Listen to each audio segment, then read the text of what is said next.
critical to also note that the thoughts that are going on in your subconscious mind also trigger chemical reactions in the body. And those chemical reactions in your body then lead to the physiological changes that in certain cases can lead to a low sex drive. It can lead to many other symptoms and conditions as well. But most clients who come into the office at the Rio Bay Institute who are concerned about low libido also relay lower energy. They're tired. They may have fatigue in the morning, in the afternoon, in the evening, and then they will also relay a lower sex drive consequent to not having enough energy to really even make it through their day. So that is one complaint that I'll also hear in conjunction with a low libido. Another is body image. A lot of women are ashamed of their bodies or have been taught to feel guilty about their bodies, and so they don't feel comfortable in their own skin, and that will lower the libido as well. So we often will hear complaints of low libido in conjunction with weight gain. We'll also hear some clues in terms of self-talk, how they describe themselves. Sometimes they will describe themselves in a way that's kind of clear that their self-esteem has been, damaged or lowered in a way that's not healthy for them. So I often hear women complain about their bodies, women not be satisfied with their bodies and want to find ways to either lose weight or reshape their bodies because of some of the things they may have heard as children, some of the things that we are exposed to on our media. When we look at magazines, when we go online, in particular with our younger population of women, these things have an impact. And even though we may not consciously know them, they go into the subconscious. And that creates kind of a subconscious self-image that will impact us throughout our lives. So looking at the subconscious is critical. So I often kind of listen to the tone in someone's voice.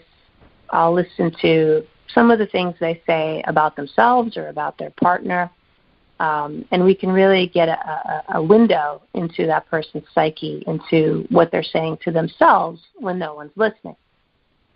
So that's another important critical piece in low libido. And also traumas, child abuse, and sometimes those are remembered and sometimes they are not. That's critically important as well. And again, sometimes we don't remember. We don't remember specific circumstances. We just know that, at the time that we're adults, we have a low sex drive. So it's important to talk to family that you trust, find out if there's a low libido and it's not easily treated.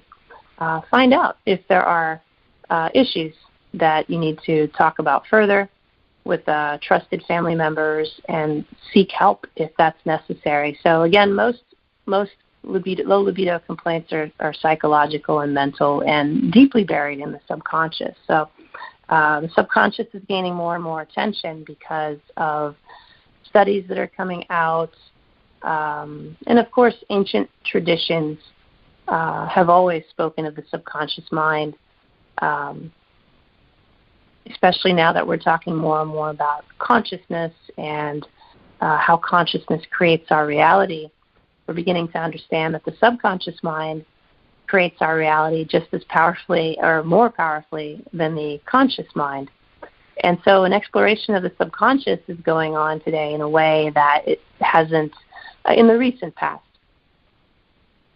And so we have many therapists who are coached in, we have trauma experts. I've been meeting a lot of trauma experts down in the Jupiter area. I recently moved my practice to Jupiter in May and was very pleasantly surprised to find so many holistic practitioners there as compared to where I moved my office from. And many of them are trauma experts. And it's interesting how the universe puts people where they need to be. So there's this concentration of trauma experts in the holistic field now because it's time to look at that system. in order for us to raise our vibration, in order for us to evolve and grow as a species, we are now critically looking at the subconscious mind. The advent of the Me Too movement is a sign of this. The more open discussions, people kind of being outed for some abusive behavior in the workplace, abusive behavior in the home. These things are all coming up to be healed now. And so low libido is one of the signs and symptoms that something probably needs to be healed. And so surrounding yourself with a community of people, community of healers, and a good board-certified integrative medical doctor will help work through those psychological, spiritual, and physical aspects.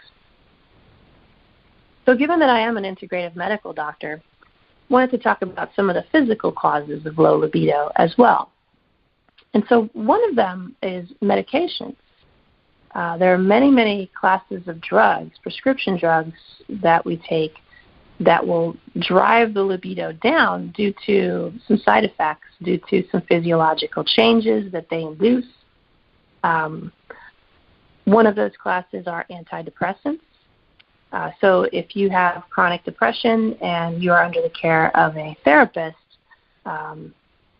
who has prescribed medication and you experience a low sex drive thereafter, it may be a medication issue. And again, looking very critically at the causes of depression, both mentally, spiritually, and physically, allow many people to come off of their antidepressants eventually under the care of qualified professionals. And so looking at the underlying causes, the root causes, is critically important. Or asking your psychiatrist to change your medication. Certain other medications, medications will change libido in different ways. For example, Wellbutrin is an antidepressant that does not affect the libido as much as, say, a Prozac does. So changing your medications around or working on eventually coming off of your medications once the root causes are successfully treated, and, of course, under the careful watch of your psychiatrist and the rest of your support team, which hopefully will include a board-certified integrative medical doctor as well as a holistic healer as well. And so antidepressants are a big class of drugs that lower libido. Another one are antipsychotics. Those are a little bit more difficult to get off of, but again, looking at changing the medication, again, under the careful watch of your psychiatrist and the rest of your care team. Switching medications sometimes will help to recover, normal libido. Birth control pills, that's a big one. As an OBGYN, I saw that quite a bit. So we would prescribe a birth control pill, and the client would come in and complain of a low libido or even vaginal dryness. And the reason for that is birth control pills imbalance hormones on purpose because that's the way that they prevent pregnancy. So they essentially shut the ovaries down so that you don't get your own innate estrogen and progesterone or testosterone because that, too, is produced in the ovary. And so the testosterone levels go down, the progesterone levels go down, and the estrogen levels go down, and they are replaced by artificial estrogen and progesterone, which, of course, do not perform the same functions as the natural hormones. And so we often see a low libido. And again, changing birth control pills or looking at alternative forms of birth control will help client to recover their libido. So there are some alternatives that you can use. For example, intrauterine devices that do not use any hormones. There is one called Paragard that uses copper instead of hormones. That is very, very effective for birth control. So if you have a low libido from birth control pills, that's an option to explore. The rhythm method, not as useful in terms of preventing pregnancies. Not quite as effective. You do have to be extremely careful if you're using natural methods in addition to condoms and spermicide. The rates of pregnancy prevention are not as good and are very user-dependent, as opposed to an IUD, intrauterine device, which is about 96% effective in preventing pregnancy. But those are some options that you can consider if birth control pills are suppressing libido. Certain blood pressure medications and cardiac medications will lower libido, in particular the class of drugs known as beta blockers. One example is propranolol. It's also used for stage fright and anxiety at times as well. So they're called beta blockers, and what they do is they block a certain class of receptors called beta receptors. And going back to Chinese medicine, those are yang receptors, basically. So they kind of put your fire out, and that's how they lower the blood pressure. And so, again, looking at alternative medications and also looking at the underlying causes of the elevation of blood pressure may be useful. So if you're not able to get to the root causes successfully to go off of blood pressure medication, then you can switch to a different class of drug under the guidance of your primary care physician, and that may help with a lower libido. So we're getting ready for our first commercial break.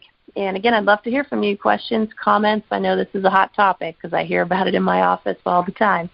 So feel free to give us a call at 833-220-1200. If you'd like more information, please visit riobeintegrativemedicine.com.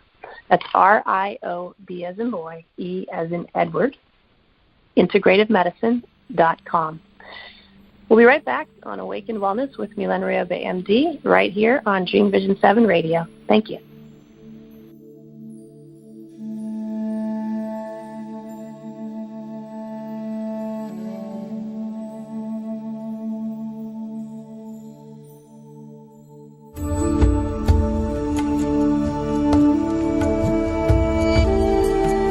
What happens when we begin to realize that the 200-year experiment we've called the American healthcare system has failed?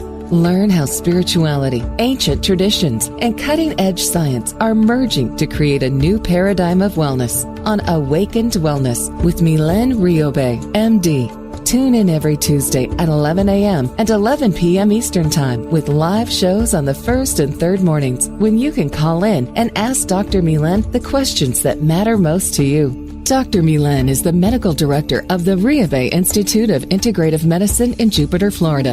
For more information, visit riobeintegrativemedicine.com. Dream Vision 7 Radio Network invites you in for this dynamic, forward-thinking show. EDECIA is a U.S. nonprofit dedicated to the dream of ending childhood malnutrition for millions of children around the world. Through the manufacture of Plumpy Nut and other nutrient-rich, peanut-based, ready-to-use foods, EDECIA has already delivered life and hope to nearly 1 million children in over 26 developing countries. To find out how you can join EDECIA's dream of ending childhood malnutrition, please visit edeciaglobal.org. This is Dream Vision 7 Radio Network, uniting mankind with universal love. Our shows are created from the heart, bringing each listener to a place of divine enlightenment. Breathe, relax, and enjoy. Let life flow. Welcome back to Awakened Wellness with Milen Riobe, MD. I'm your host, Dr. Milen, and today we're discussing natural and safe options to boost libido. So in our next segment, we're going to be talking about the causes of low libido. We talked about a few medications in our last segment that can lower sex drive and arousal. One of them, antidepressants, antipsychotics, and birth control pills. So another few medications that can cause low sex drive are statin drugs that are often prescribed for high cholesterol. So for those of you that heard my previous podcast, cholesterol is the precursor or what all of our major hormones are made out of. And so our estrogen, our progesterone, testosterone, our cortisol, as well as our DHEA, which are adrenal hormones, all come from cholesterol. And so if we lower the cholesterol too much with the use of statin drugs, we lower our hormone levels. And so for men,